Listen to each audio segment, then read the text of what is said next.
Good morning. The Mackinac Bridge Authority meeting will now be called to order. Today's date is July 10th, 2024. It's 9 a.m. If we could have the bridge director call the roll, please. Chairman Gleason, Here. Vice Chair Milligan, Here. Director Weaver, Here. Member Aarons, Here. Member Cheeseman, Here. Member Musser, Here. Member Patanti. Present. Thank you, Jim.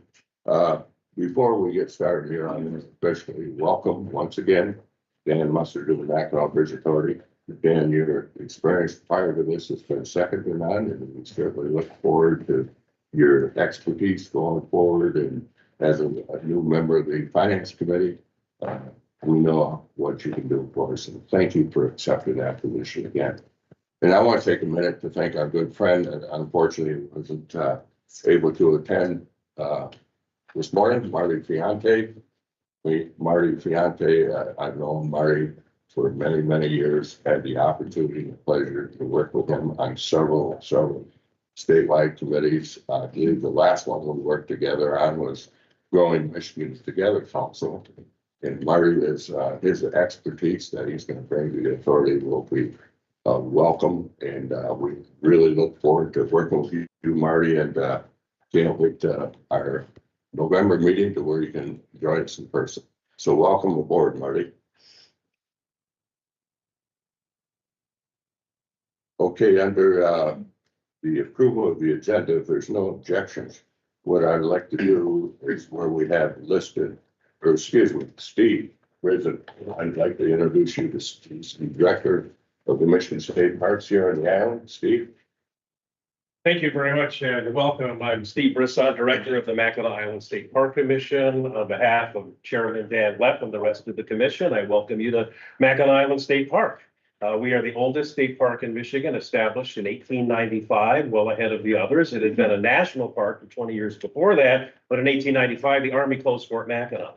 And that was the personnel that were taking care of the park. So it was transferred to the state and it became our first state park. That's when our commission was created. Today, the commission not only runs Mackinac Island State Park, which is about 84% of the island, but also Michilimackinac State Park in Mackinac City and historic Mill Creek State Park right outside of Mackinac City. Within those parks, we have a variety of amenities for visitors, historic sites, museums that we operate. Here on the island, we're also responsible for the upkeep of M185 around the island. We run the airport. We provide land for most of the city services here, including the, for example, the wastewater treatment plant and so on, agreements with the city. We plow all the roads and streets in the winter. So we have responsibilities beyond being a museum organization. We've always felt a great kinship with the Bridge Authority because, like you, the commission is a type 1 agency. Most commissions and boards and so on throughout the state are not type 1s. They are advisory. But just like you, the commission has full statutory authority to run things here within its domain. Like the Bridge Authority, and inspired by the authority granted to the Bridge Authority, the commission also has revenue bond authority. We sell bonds and use that revenue and have great authority in the way we raise money to operate these parks. So we're umbrellaed under the DNR, but we're not directly linked to them. I report to the Park Commission, which is appointed by the governor. Another thing we have a connection with the Bridge Authority is the fact that Michilimackinac State Park is Michigan's second state park in Mackinac City, established in 1909, and then you guys put a big bridge through it. And it's still there. And, we have to cooperate with you. That land was never transferred to your authority, but everything underneath that bridge is still part of the park. And our visitors center, you've probably been there in Mackinac City, is not only under the bridge, it is directly connected to the bridge. So you go inside and the bridge piers in there and the visitor center is connected to that. So we always are very thankful for that. And we continue to cooperate with the Bridge Authority. In recent years, a security fence was built around the back end of the bridge. We work with the Bridge Authority to do that to prevent people from accessing the underside of the bridge from that location. So again, welcome. It's great to have you here. I have to run off to another meeting, but it was a great opportunity to welcome you to Mackinac Island State Park. So I hope you have a good meeting and anything we can do in years ahead to work with you on any initiatives, we are pleased to do it. Sure. Thank you. Thank you, Steve.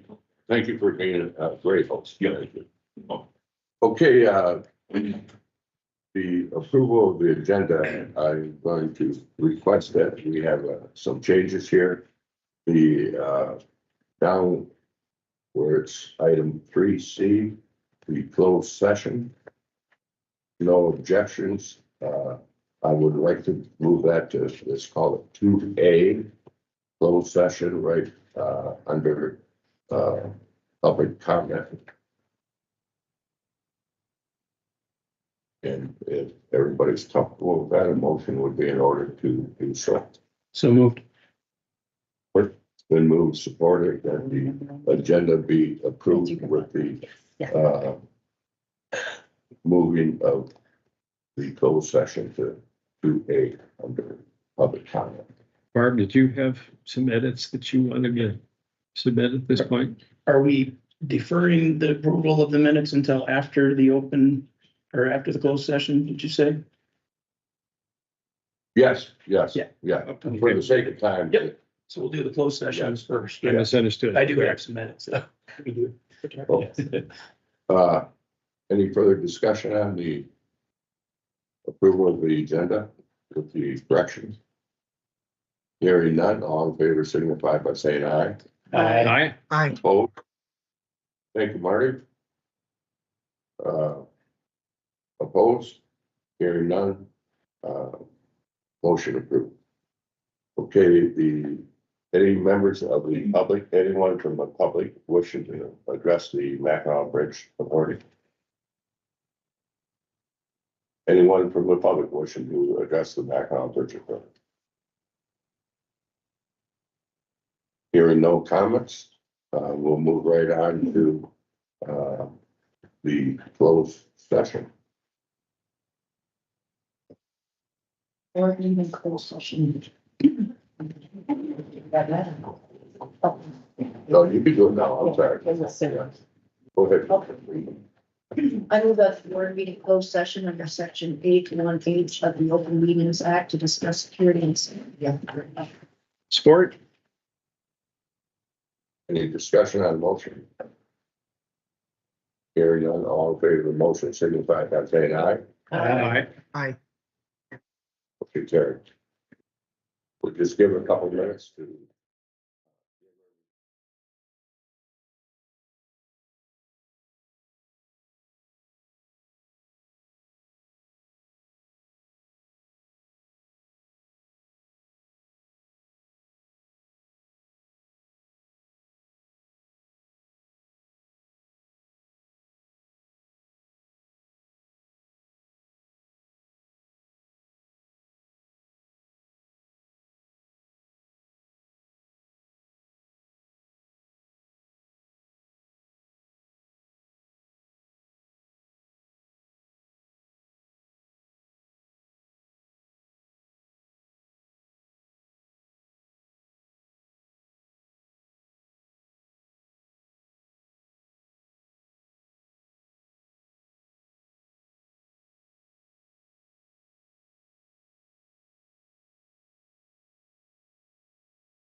The Mackinac Bridge Authority meeting will now re-enter the open meeting. I think it'd be appropriate if we could have a motion from the board members to do so. So moved. Second. It's been moved and supported that at 10:10 we re-enter the Open Meeting Act. Is there any discussion on the motion? Hearing none. Kim, would you call the roll on that, please? Chairman Gleason? Yes. Vice Chair Milliken? Yes. Director Weaver? Yes. Member Aaron's? Yes. Member Cheeseman? Yes. Member Musser? Yes. Thank you. And thank you all for your patience when we're in the closed session. We'll start with the approval of minutes. There's a somewhat of a different policy. We're going to start now on the Bridge Authority. The motion will be made by the finance chair for the board to accept the minutes of the finance committee meeting April 4th, 2024. I so move. It's been moved and supported that we accept the minutes from the finance committee meeting April 4th, 2004. Is there discussion on the motion? Yes. Well, please. could I have support first? Support. It's been supported. Go ahead, Director. Yeah, just one minor correction. I was looking at my slides from the presentation that I did on the MDOT funding report. Minor correction in that paragraph. It says the program includes 11.15 million. That should be billions. For roads, bridges, and highways. And it should be 3.726 billion for public transportation. The 989 million is correct. So, yeah, it was a little confusing how the slide was set up. And again, those are values for the 5-year transportation program from 2024 through 2028. The maker of the motion, okay with the corrections of the minutes? Yes. Accepted? What? Yeah, no, that's good.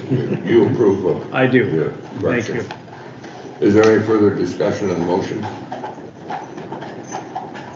All in favor signify by saying aye. Aye. Opposed? Motion carried. Now we'll have the board approval of the official meeting of the Mackinac Bridge Authority meeting on April 5th, 2024.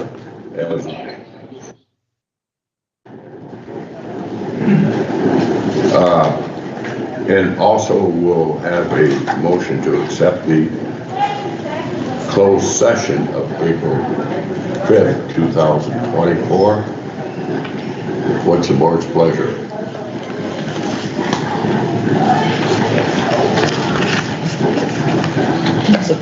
Yeah, we need a motion to approve the minutes of April 5th.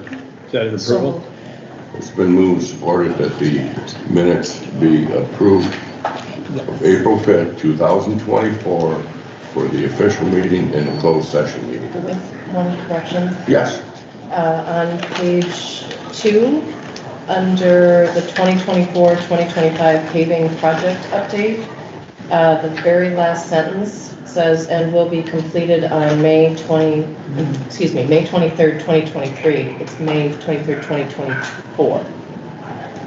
Thank you. Great. Good.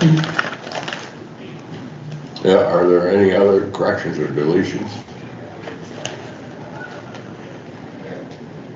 All in favor of the motion to approve the April 5th, 2024 minutes of the open and closed session with the noted correction?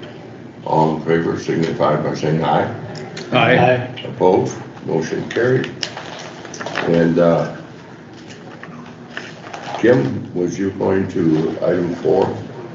Or was that Mike for the State Police Commercial Enforcement Division? No, it was, where is it? Ryan here? Yeah, from the state police. Yeah, I'm sorry, I didn't see it sitting there like a glare. Oh, come on up front if you want to. First of all, it's always a pleasure to see you.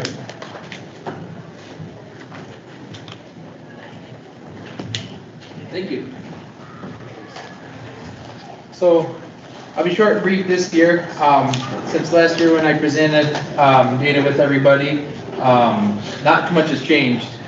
We continue to work with the Bridge Authority and utilize the systems that are in place right now to protect the infrastructure, which is the way in motion northbound 75 and also the low speed way in motion right before the tolls northbound and southbound to the tolls. This year we did have a meeting with some of the Bridge Authority members, and I came in and did a presentation on how to conduct a vehicle way for the members there in a moment where we may not be present or have the ability to respond to an overweight. Therefore, they can detect and deter that overweight from crossing the Mackinac Bridge. I have seen since that time, the officers weren't able to respond, and members from the Bridge Authority were able to weigh a vehicle and either turn it around till they could get compliant, or These are the Bridge Authority staff. yes. Thank you. Yep. So in a way, their own are able to do some of the effort to protect that infrastructure, which is great because we also are struggling with staffing. This year it actually worked out with the bridge project. During the time of that, we were kind of limited on what we were able to do as far as enforcement. And during that time, we also had a shortage of officers due to being on different variances of leaves. So we were kind of short-staffed for a stretch there too. The Bridge Authority working with us on the weight motions, getting those calibrated has been very successful. I was just out there a couple weeks ago. We had a smaller operation where we just wanted to go out there and just see where we are now after the reopening after the construction. And the high-speed WIM and the low-speed WIM are very accurate with each other. We were able to detect weight vehicles. We screened them. One did, however, get across before we were able to get it stopped, but ultimately we were able to prevent its second crossing because its destination on its return trip was going to happen later in the day. And through that stop, we determined it was overweight on axles, overgross, had insufficient securement and or low securement, and no permits that would make it compliant. So through our enforcement, we were able to place out of service because the weights were significant enough that it exceeded the working load limits of the tires. So a critical safety defect that we were able to get it off the road until it was compliant. And then I worked with the driver that once it was in compliance with the working load limits, they would have to resource through MDOT to get a permit if MDOT would permit them to even be allowed to come back through. So just another example where without the utilization of the weigh motions, looking at it on its face, nobody more than likely would have detected it to be overweight just because of the commodity it was hauling with the truck it was using is kind of a deceiving setup is when you look at it. So just an example of how the systems that are in place are working for our enforcement, and we're able to assist with that. I did talk about it a few months ago in a meeting. We still haven't set it in motion, but we're still moving forward with planning is the use of us riding around with one of the escort vehicles in the vehicle with the escort to use an operation to where we'd be calling out violations to the marked patrol cars, which would be stationed on both north and south side of the Mackinac Bridge.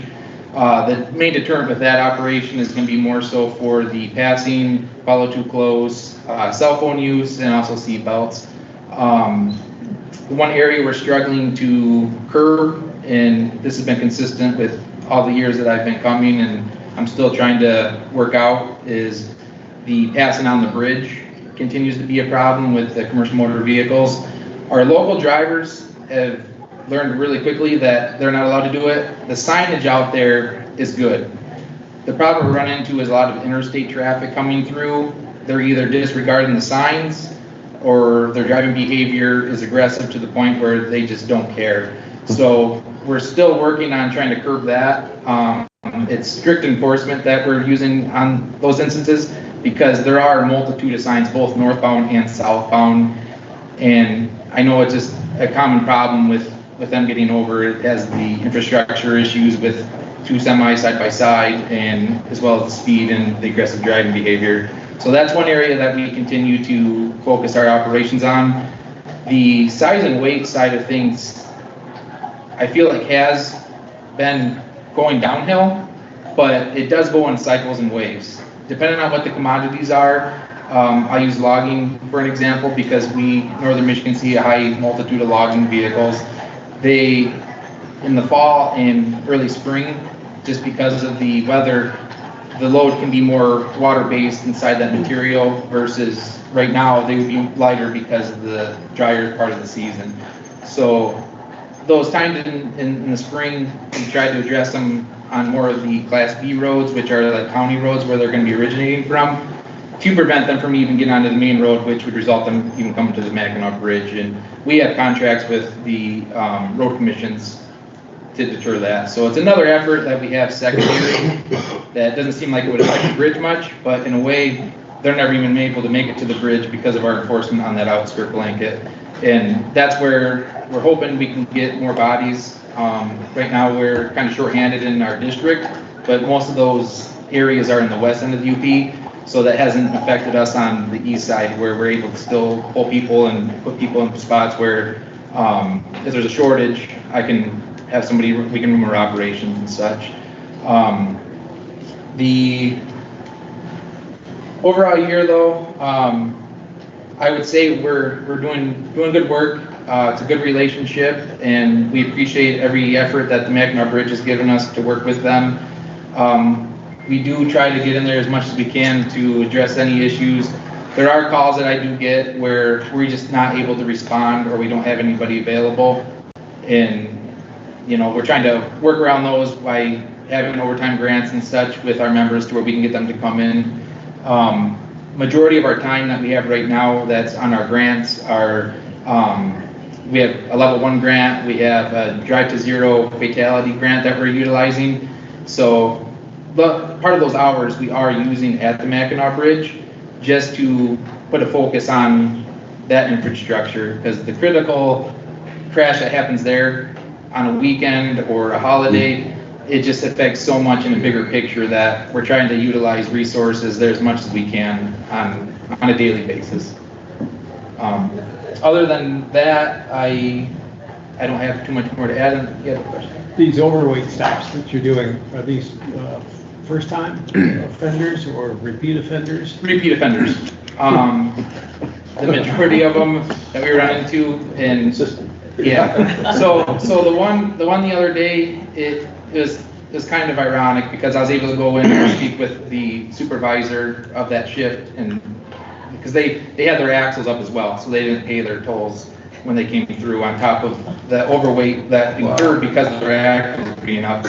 So Bad guys. yeah, so with it being a frequent flyer, they were able to address it on that side. So the toll collectors, went through a MacPass because the screening and the photo of the way in motion, they were able to backtrack and recharge that account. And later on in the day when it came back through, I think they had a discussion with that driver in particular. But that's one area where majority of the overweights are coming from continued drivers coming through there. When you look at different vehicles down the highway, the regular semi, truck, tractor, van box style, 98% of the time for northern Michigan, where we're located, those aren't much of an issue with overweight. We're going to have them being more of a problem with the speeding and passing on the bridge. More of our equipment, maybe log commodities, the steel commodities, those are where we're seeing some of our overweight. And when I refer to overweight, I want to be particular that there's a difference between over on axles and over on gross. High majority of our issues are over on axles. So they're following the law for the 144 gross on the bridge. It just, through either messing up their air or having their commodity mispositioned, it's causing a misload on their axles. So Michigan, we're an axle state, not a gross state. So when we write a citation, it's based off of cents per pound per axle. The caveat to that is there is a overweight section law for a bridge or a structure, which the Mackinac Bridge will fall under. And when we do get trucks that go over that 144 gross, they get that section applied as well. Depending on the severity of it, they may be issued a misload and that, but that's a very rare thing. The only time I've known that being done was probably about 4 years ago with, we had a company that got complained about that was skirting through in the early 3 a.m. hours, and we had to run a special operation to catch that one. But that was another matter of cat and mouse. But through that experience, which we have changed, we were able to deter that they were going around the Mac Pass, or not the Mac Pass, but the Wayne Motion. And through working with the Bridge Authority, they were able to, at certain times, make sure that trucks were coming through, hitting that scale prior to coming up to the toll, and they were being rerouted to turn around if they weren't hitting it, which has saved significant amounts of damage, in my opinion, based off of the amount of trucks that were trying to do it versus what is getting through now. So as far as the infrastructure goes, that's a very good positive. Yes. Sergeant, thank you for that. And when you say there's a lot of repeat offenders, I'm assuming the fines go up for repeat offenders, or are they just always the same fines? No, same. So with an overweight, it's not a moving violation. So an example of that would be like a cell phone, speeding, lane use violation. Those all get abstracted to the driver's driving record, and points may be assigned, and also different ones like the cell phone, the way that statute is now written, the fines and costs of that go up on repeated offenses. An overweight, because it's not a moving violation, every time that overweight occurs, it's the same thing. So today it might be 10 cents per pound, tomorrow it might be 5 cents per pound. And the fine structure we have in Michigan isn't cheap, so it is a slap on the wrist. And the way it was modified, I believe it's been about 3 years now, they have a piece of legislation in there where if it's a misload, there's a set fine for up to 3 axles, and that's all based off of 3 different increments up to 8,000 pounds over. And there may be times where the misload is worse than the cents per pound. It can be a very weird situation where that would happen, but the weight penalties are not cheap. It's normally not a fun day if we have to do weight enforcement for whether it be the company or the driver, depending on the issue. The majority of the time, when we get the major overweights, it's somebody messed up, more than likely. When I refer to that, it's more of the driver forgot to hit the switch to put the axles down, and that's thousands of pounds that they're now taking away that are contributing to other axles that they're going to be charged for.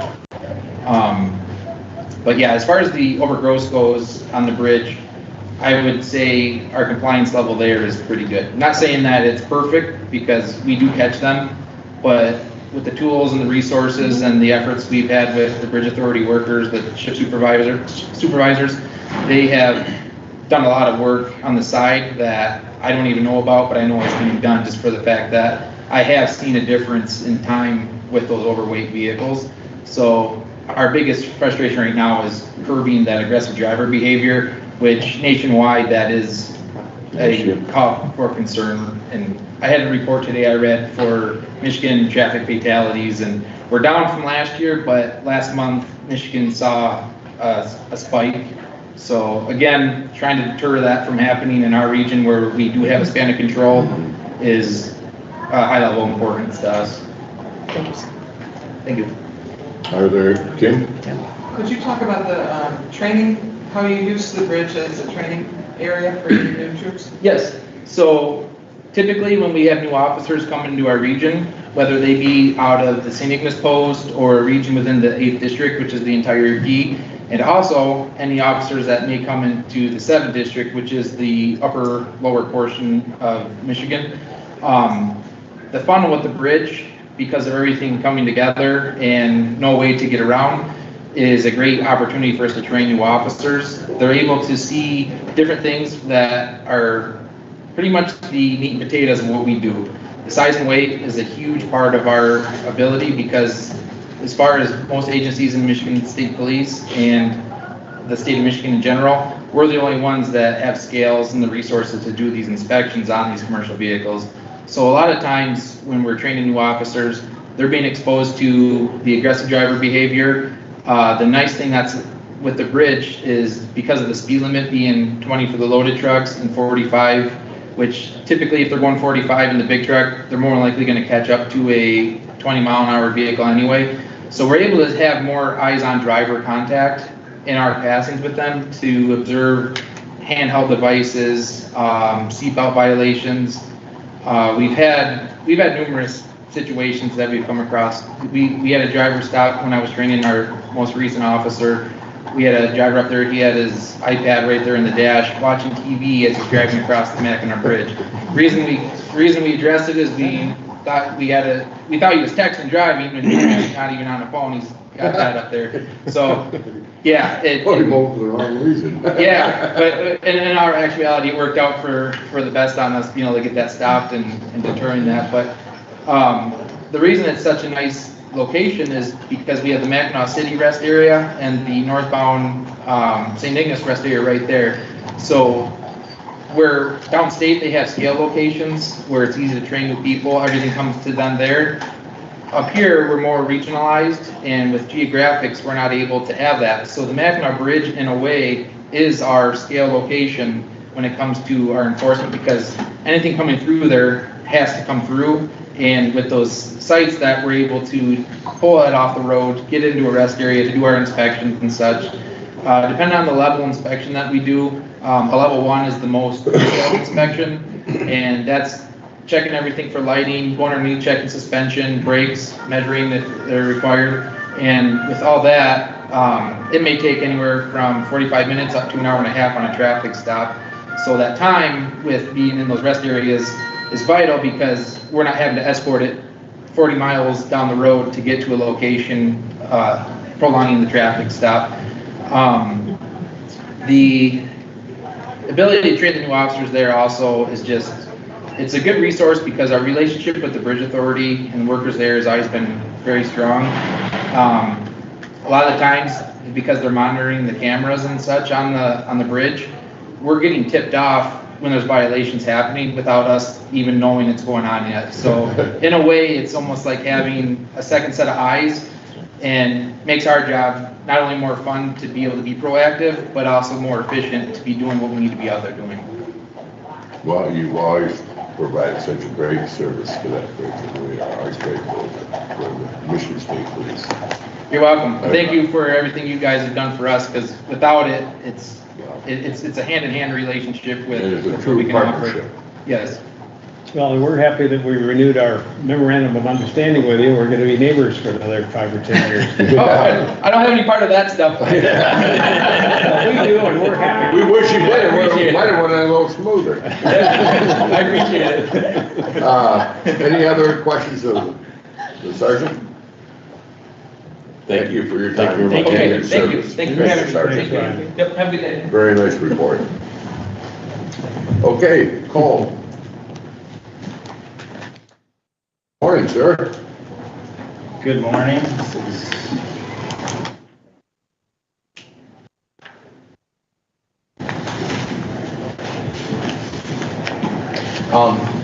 Yeah, first of all, good morning. I did want to thank Sergeant Werner. I did participate in that training he came over to do for us on the scale house and things to watch for. And it was very beneficial. We had several of our maintenance staff participate. Mike had several of the operations staff also participate. I was missing the first half. The first half of the slides.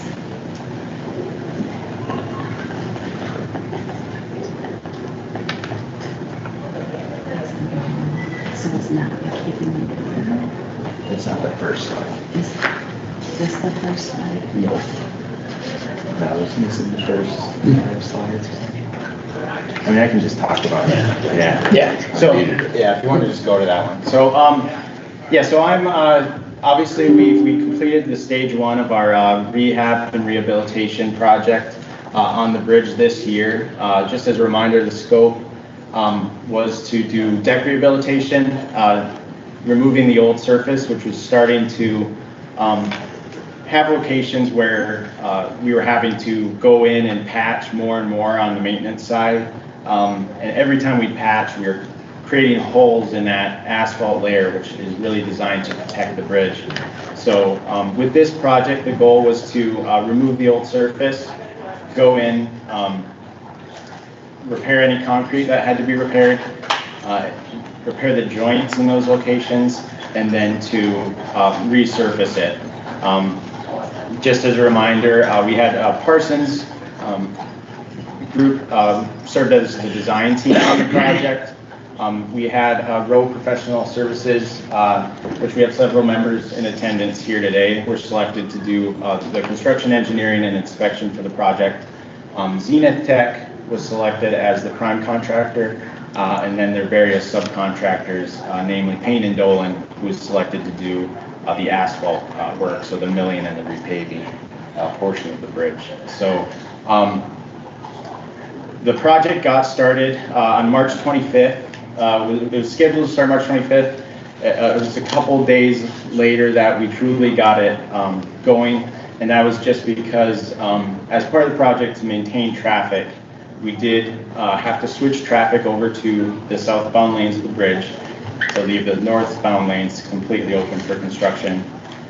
And that required some work on our part. So the MBA actually did provide the traffic control. So we installed a lot of it along with PK, who installed the temporary pavement markings. So in order to have traffic on the wrong side of the road, you do have to put proper pavement markings. And on the bridge, it requires a tape because we don't want to be grinding on the bridge and putting temporary markings because that damages the bridge. So we do require a tape that requires certain conditions to be placed. So this year, with the mild winter, there was a point where we were very hopeful we were going to get started early, much earlier than we maybe thought. Unfortunately, with that tape, it requires dry weather as well as sustained warmer temperatures. So that was really delayed us getting started, but they are required to be in place before we have traffic switching over. So the milling began on April 1st, and that's when Payne and Dolan came in and round off the surface of the existing surface of the bridge to expose the concrete deck beneath. That did, let's see what slides there. That was helpful because so basically a lot of things were put on hold until the milling could happen because, as much as we could anticipate, obviously locations where we had repaired before that were visible from the surface, we knew we were likely going to have to patch those locations. But a lot of it was hidden until the milling occurred. So that's really when the project kicked off. At that point, our inspectors from Rowe were able to sound the deck to find areas that were deteriorated. They were higher than we expected, and that's the trouble with just rehabilitation work in general. You never know exactly what you're going to have until you start getting in.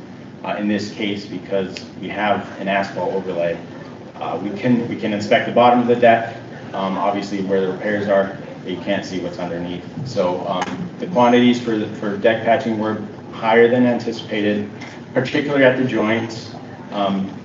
There are about 123 joints included in the project area, and more patching was found to be needed at those locations. Joints do tend to be locations where water can infiltrate bridges and wear the concrete. Particularly with our joints on the bridge, they consist of steel armor angles with anchors that anchor into the bridge deck. And because we've had this problem of water getting in at the joints, since we were rehabbing them, we wanted to build back better, so to speak. So one thing we did was, after they chipped out the bad concrete and repaired it with new concrete, we actually put a layer of elastomeric concrete, which it's more flowable. It's a polymer type of concrete, so it's a little bit more waterproof than your normal concrete. Concrete tends to be porous, and that way it's able to flow under those angles, as well as to give the paving machine a location to tie into. The other aspect I did want to touch on was As part of the scope, the plan is to replace the Pier 34 finger joint. It's been having issues, so we know it needs rehabilitation, so the plan is to replace it with a modular joint, which serves a few purposes, as I've discussed in previous meetings, but essentially, we know the joint needs to be replaced. We know the deck replacement is coming up in the future, so by replacing that joint with a modular joint, it will give us kind of an example to see how modular joints will perform on the Mackinac Bridge, so that in the future deck replacement, we'll know if that's something we should incorporate more of into the bridge.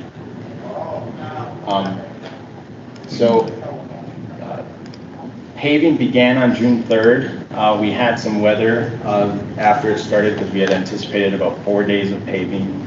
It just happened to rain that week off and on, so paving wasn't completed until June 15th, which is when the bridge was reopened to traffic. So, and that concluded the stage 1 portion of the work.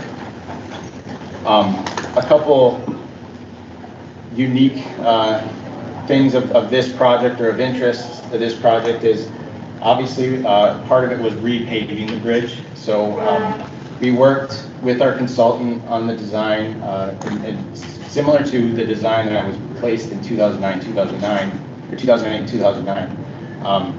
We wanted the pavement to be as water resistant as possible. So we did do a special mix design, and then before they started paving on the bridge, we did a test site off the bridge, but in similar conditions. So you can see in these pictures, this is actually the test site location, and you can see it was on concrete, which was a requirement we had to simulate the conditions on the bridge. And then these pictures are fairly interesting because this is a test that is not very common anymore, but it's a permeability test to test how impermeable or how water resistant the deck actually is, because the goal, of course, is to have the pavement serve as a layer to protect the concrete deck below.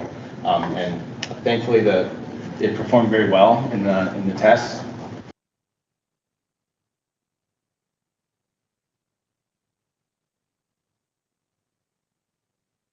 There are a few targeted locations that we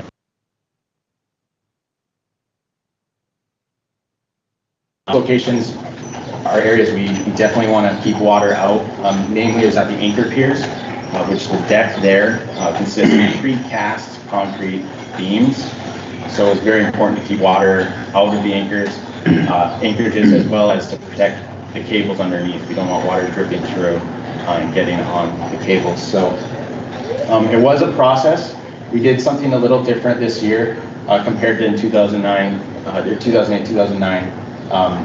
We had used a more typical sheet waterproofing out on the anchor piers, and we found that it had trouble adhering to the anchor piers, and the asphalt, when it was placed on top, seemed to be floating and started popping out. So we did a waterproofing or a liquid application of a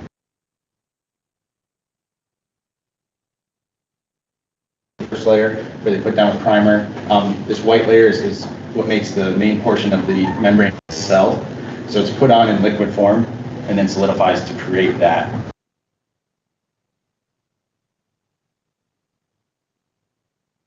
That water gets through the asphalt, the concrete itself is still protected. Obviously, with any projects on the bridge, and in particular this one, since we did finish, we did not meet our open to traffic goal, which was prior to Memorial Day. We did have some challenges. The first being that nature of rehabilitation work. You know, we planned, we used old data from previous resurfacings, as well as inspections underneath and on top. But this is a good example. Like you can see here, here's an existing patch. But until we take that pavement off, you really don't know truly what's underneath. You can't sound through that asphalt layer. So you can see there's more patching than anticipated, particularly at those joint locations. So this was sounding was carried out by row to identify these locations. Another challenge is just access on the bridge. This isn't unique to this project, but obviously the Mackinac Bridge, you need specialized equipment to get underneath. You can't just go in and build scaffolding underneath. So not only that, it's a limited width as well. So even though we had traffic limited to the southbound lanes and we had all the northbound lanes, room runs out quickly, especially as they're chipping on the deck, starting to work on joints. You shut yourself off from the rest of the bridge pretty quickly. So access, of course, is a challenge and something. These are things that we're thinking about for the next stage and how we can improve. And then, of course, climate. We have a very short window. Is why this project was in the spring. Like I said, we were hopeful to start early and we're delayed just because of temperatures. And obviously, in the nicest months of the year is when traffic is highest, and we do want to reduce the impact we have on the traffic and public. So that's why it was a spring limited project, and just something we have to work around and we always try to account for. So with that said, there is room to improvement, since obviously we did not meet the goal with stage 1, and we had to push traffic, leave traffic restricted through Memorial Day and into June. So one thing, as we evaluate stage 1 work and these challenges, we want to impress on our contractor and work with our consultant partners on what we can do better for stage 2 to avoid delays. And that's maximizing crew sizes, more people. Obviously, when you have a short amount of time, more people to get more done. Having multiple crews going at once will be helpful. Taking advantage of good weather days. Obviously, weather is a big factor. For instance, the paving, we started June 3rd, anticipated 4 days, and it took multiple because of weather. So when you have that good weather days, we want to encourage as much work as possible, whether it's extra shifts, overnight shifts, and really take advantage when conditions are good. And then the other thing, as we look at stage 2 especially, is balancing repairs with time. So we know we have to do the modular joint at Pier 34 in stage 2, and we have the southbound lanes to work on. So we did this project actually when we knew we were going to be delayed. We were able to reevaluate and dial back the scope on a few things that we felt comfortable reducing in order to try to have the project completed earlier. So that's another thing to keep in mind. One thing to think about is we know that the deck replacement is in the future. Obviously, we're not going to get 50 years likely out of this bridge deck. And we also know that the suspended spans are what's going to likely be the driving force for the deck replacement. So with work on the approach truss spans, we have a date, and obviously the longer we can extend the service life, the better. But we know that 50 years is unreachable, for instance. So there might be a balance on repairs that are worthwhile, or repairs that do we need to get 30 more years out of the approach truss spans, or when we're going to be starting the deck replacement, do the suspended spans anyway. So that's another thing to keep in mind as we evaluate stage 1 and prepare for stage 2. And another thing, as I said, is just coordinating the work areas on the bridge. For instance, starting possibly, instead of starting from one end to the other, maybe starting at the suspended spans and constructing the work out so that you retain that access to the work areas. I think that's something we could work on for the next project as well. There were a number of successes with this project. We had concerns, just two-way traffic, having traffic alongside each other, and we prepped for it. We had a lot of meetings with local law enforcement, emergency response, the local MDOT regions to plan ahead. And, we really had no major incidents. And thankfully, even through the Memorial Day weekend, we had no major backups, which was good news. And then in the traffic report that was given in the finance meeting, you saw that traffic was actually up slightly. Yeah. So for that to be true and to have no major backups and incidents was, very successful to us. We were very happy with that. We did have great cooperation with the locals and law enforcement and the MDOT regions. The stock group was very helpful when we knew the project wasn't going to be completed prior to Memorial Day. We did, reach out to them and get a lot of messaging out to try to get people to avoid peak times, to try to get ahead of those backups as much as possible. So it was very, I wanted to thank them. Another thing was we did have one event that was impacted by this project, the Jeep the Mac event. But even though we extended beyond the original completion date, no other local events were actually canceled or impacted by this project. So That's great right there. Yeah, and the biggest takeaway is, we did achieve the goals of the project. We did a lot of concrete repairs. We got our new surface in place. And we'll be continuing monitoring it, but it should successfully, hopefully, keep those northbound lanes, extend their life to the eventual deck replacement. And, now we'll look to the future of stage 2. So, like I said, we are currently evaluating stage 1, learning and working with our consultants and contractor for plans for stage 2. The work is going to be the southbound lane construction and the Pier 34 joint replacement. As of right now, the contracted schedule is still limited to spring, so that is why we're taking a hard look at it to figure out how we can meet that goal. So, any questions? Well, first of all, let me just say, Cole, that's a very detailed, thorough report. We really, really appreciate that. Of all the good things that you said that we like to hear, the one thing that I like you said at the end of your presentation was that all this scheduled work is done around these special events that we have on the bridge, because it's so important to these communities, St. Ignace and Mackinac City, because it draws so many people into the area, and for the economic development for that is absolutely huge. And you and the staff and Kim and everybody have always done a good job planning around those events so they don't get canceled. Thank you. Any questions of Cole? Very cool. Thank you. You're still up anyway, I believe. No, I'm actually going to turn it over to Matthew. So, Okay.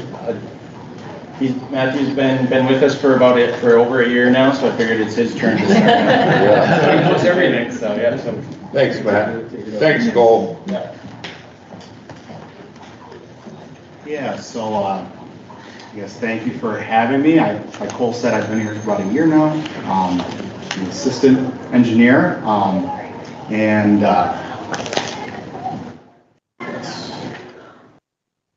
so we had a slow but productive start to the season. And I say it's slow because we were limited on our access to the bridge because of the contractor. All of the southbound lanes were used for getting traffic northbound and southbound of the bridge. And the approach truss spans and the viaducts were also free for the contractor to use. So we were limited to just the suspended section northbound. But we were still able to get a lot done. I guess the season started off with preparing traffic control for the project, which is standard practice for the Bridge Authority just because of how specialized the nature of traffic control on the Mackinac Bridge is. We know how to do it. We've been doing it for a long time, so I guess we provide that to our contractor. So we prepared the traffic control, and once all the two-way traffic was in place, we were able to start washing certain sections of the bridge, just the suspended section. Once the project ended, we were able to finish washing the rest of the bridge, which is still our normal spring procedure, washing the bridge. We still don't salt the bridge and all that. So, and I guess after that, we also various deck patching in the closed and the live lanes, different grounds maintenance projects, our standard spot painting program, and then also a road sign replacement on the causeway. So I guess one deck patch that we did make on the suspended span, we're actually able to utilize the HMA mix for the project. One thing that we've been finding with our deck patches in this top right photo was we normally pour that concrete up to the top of the wearing surface, which does give a location for water to infiltrate the deck afterwards. So utilizing the mix for the project, we thought would better seal up that deck patch. And we have been brainstorming and exploring different opportunities maybe to better seal our deck patch, and like Cole said, to help the deck along to that ultimate deck replacement. I guess one idea was also that elastomeric concrete that we used near the joints and then on the vent piers for the project, to use that in our internal maintenance program to better seal up those patches. So we also had to do deck patching in those live lanes, just with the nature of all of the traffic being on one side of the bridge, and especially those heavy trucks being on the grading. We found an increased quantity of repairs needed to be made. We had some night crews come in and some flagging operations for that. And along with our pipe rail, we made some pipe rail repairs on the suspended span, and also our normal beam repairs underneath the deck. One thing we thought we were going to be able to do was, just because we're underneath the deck, we would be able to repair really anything underneath, but with the traffic on one side of the bridge, we found it pretty hard to make repairs on that southbound side of the bridge. So those repairs were limited to the northbound side. And I guess one big difference between this maintenance season and previous ones were there was no grading panel replacements. We actually just started our first grading panel replacement of the season yesterday, so we will do one before, well, summer has gotten into full swing, but our plan is to status quo in the fall and replace the grading panels, and that was just because of with our crane layout being on the two grading lanes on the suspended span, with one of them being utilized for two-way traffic, we just couldn't make those replacements. But we were kind of ahead on what we needed to replace, so that also allowed us some wiggle room. Another area we were able to utilize with only having limited access to the bridge, we were able to do some projects just around our property and our grounds. We again have a fully staffed ground maintenance crew, so we were able to plant flowers in Bridgeview Park. We constructed a sidewalk for our customer parking for our administration building, just to keep the public safe and keeping them out of traffic and whatnot. Restriped the parking lots and for the employees and the customers, and also did a curb inlet replacement in the plaza here this spring. So staying busy both on the bridge and off the bridge. And like I said, the spot painting crew was business as usual. They were able to touch up the pipe rail repairs that we did in the spring, and again, just the spot painting in the trusses of that suspended span. And I guess now, starting yesterday, our annual inspection began. So now our paint crew is also assisting those inspectors for access to the bridge and helping them to get to locations that they need to get to. And another thing we were able to do this spring was we actually partnered with the MDOT statewide sign garage to replace the Welcome Center sign on the causeway for the Welcome Center in St. Ignace. We were noticing that the sign was starting to lean towards the lake, and the existing foundation was interesting to say the least. So they were able to provide the crews and the resources to pour a new foundation and make a proper fix for the sign, and it's straight now. So. And I guess on that note, like I said, it was a slow but productive season, basically just because it looked a little different. But we were able still to get a lot done, and if there's any questions from me. Well, first of all, thank you, Matt, very thorough, and welcome in your 1-year anniversary at Yes. the end of it. So, any questions of Matt before we go on? Thanks, Matt. Yeah, thank you very much. Very thorough. Excellent. Thanks, Matt. Annual bridge walk, would that be Mike or Mr. Kep? Yes. Kepper? Yeah. I expect a thorough report now. All right. Good. Good morning. I am here to talk about the Labor Day Bridge Walk. It's our 66th annual. So it's getting up there in the numbers of years that we've done that. And the plans are well underway with our staff and the communities getting ready for this walk. I've worked with James Lake to get the posters out to the local MDOT areas and MDOT facilities throughout the state, as well as the rest areas. We ordered 500 posters that will be on display until the walk. The bridge will collect some of those posters, and we distribute them with Mike's help to the visitor bureau centers in Mackinac City and St. Ignace. So this is the poster that will look and be on display for this year. It includes all of the options of the walk, and just kind of talks about where both walkers from either northbound or southbound can start, and the time frames is 7 a.m. So for the sake of just reviewing the walk, these are the walking rules. Nothing's changed as far as the format from last year. The walk will start at 7. We will have the walkers off by noon, so we're back open to traffic. The U-turns are remaining the same on the bridge, so there's various points in time where we will start pushing the walkers back off from the direction they started. So there's nothing changing there. There is one change to the walk that we did discuss with NBA staff and the state of Michigan, state police, Michigan State Police.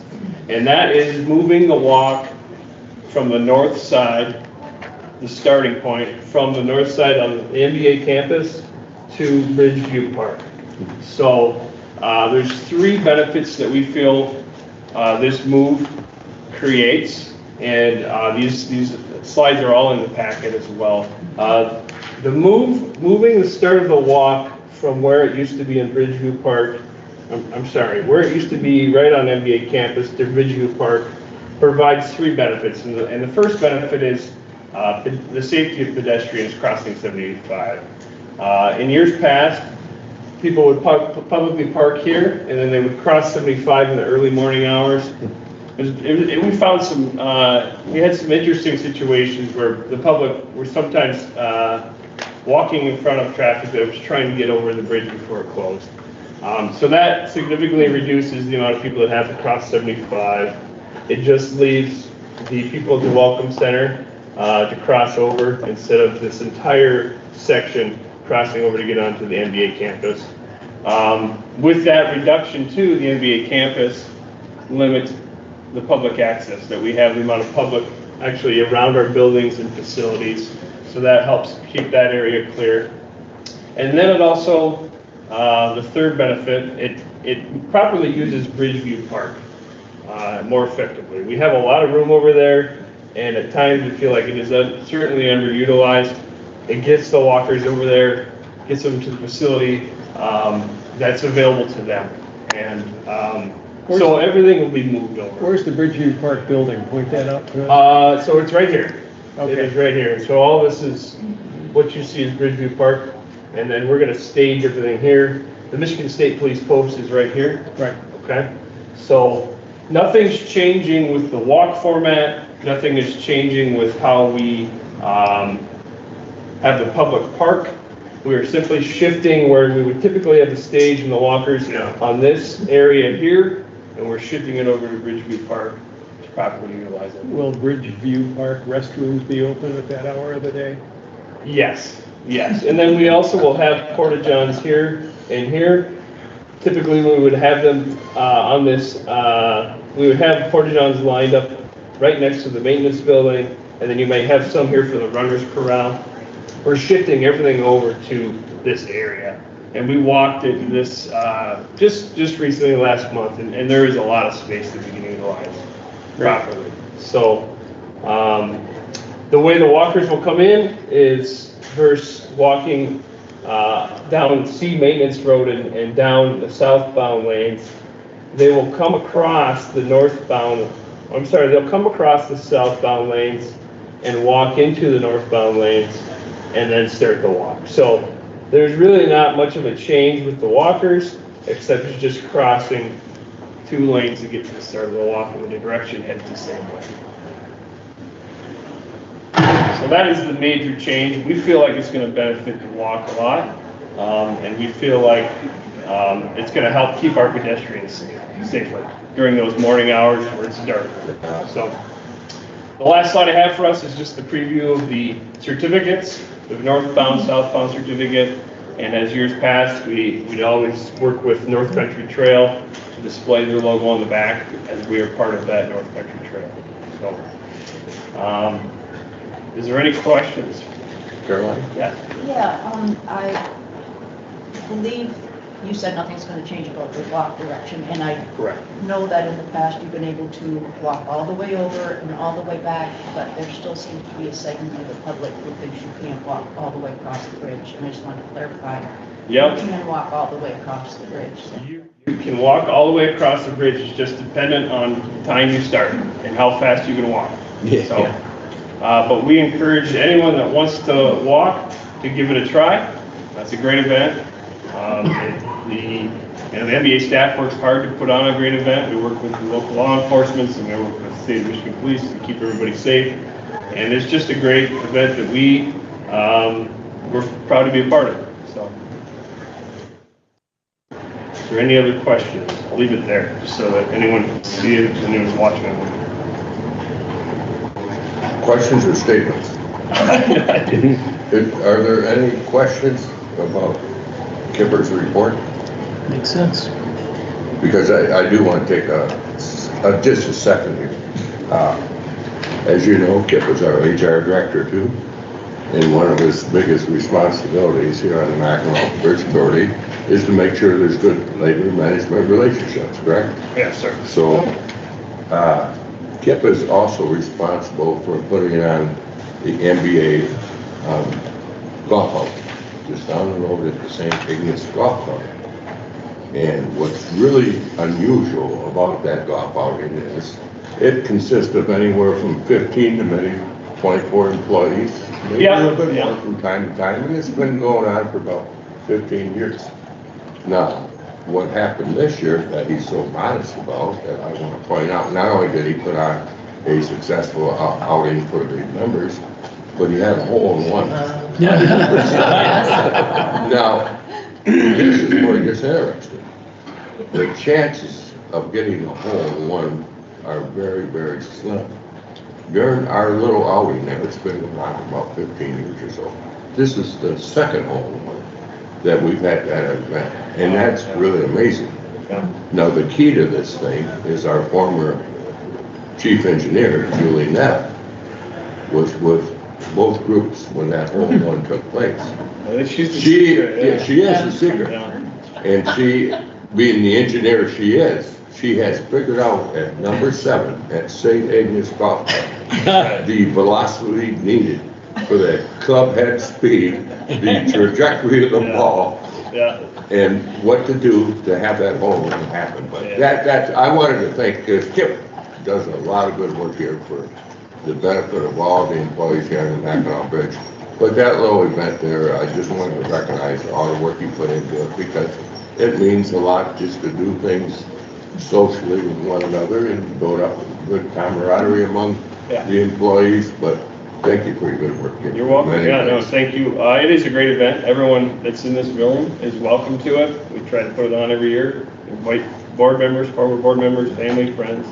It's just a great event to get out and away from a work environment and more into a personal environment where you kind of get to know the people you're working with. So, we have maintenance staff and bridge collectors, toll collectors come to all the events, and it's fun. So, it was a good event. My first hole-in-one, so I'm not complaining. Definitely. So, any other questions? Thanks. Thank you, guys. Thank you. Thank you very much. Okay. Finance Committee report. I have a few thoughts I can share. Yes, thank you. Thank you.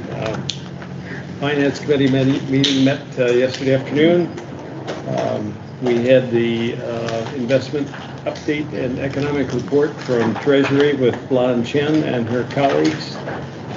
Mike Bowie gave us a traffic and revenue report. We got the good news that the crane collision reimbursement for the crane striking the bridge will be forthcoming, a $145,000 settlement on that. Cammie gave us a budget presentation in which she noted a couple of budget amendments. A $710,000 outlay for the salt sand building is going to be delayed for a year. And we're adding $210,000 to our budget for some toll booth improvements. Operating revenue for the fiscal year is projected at $24.4 million. That reflects a 0.75% increase in traffic for the year. We're budgeting $24.8 million worth of expenditures. And capital outlays equal $1.7 million for maintenance equipment, vehicles, and the toll booth improvements. In 2025, we're budgeting for 89 Mackinac Bridge Authority employees. And that concludes my report, and I would move approval for it. Thank you. Is there support for that motion? Support.